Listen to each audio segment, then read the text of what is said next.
জীবনে কি কখনো দেখেছেন মুরগিকে গোসল করাতে? সেটাও আমার বাসায় হয়। কারণ সবার আগে আমার বাচ্চার কথা চিন্তা করতে হয়। সাফা ওর বেশিরভাগ সময়ই মুরগির সাথে কাটায়।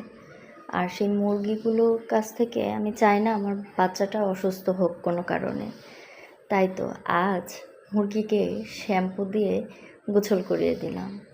প্রথমে সাফাকে দাঁড় করিয়ে সাফাকে বললাম, এবার তোমার মুরগিগুলোকে গোসল করিয়ে দিব। আর তো সে পুরা কান্না শুরু করেছে, মাম্মা মরে যাবে মরে যাবে।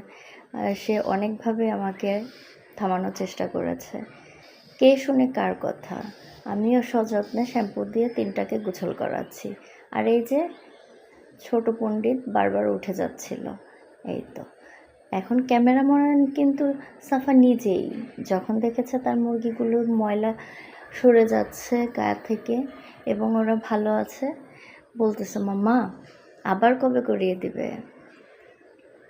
আর এই যে মুরগিগুলো খুব কষ্ট পেয়েছে, ভয় পেয়েছে এমন কিছুই না। আমি এর আগেও ওদের গোসল করিয়ে দিয়েছিলাম।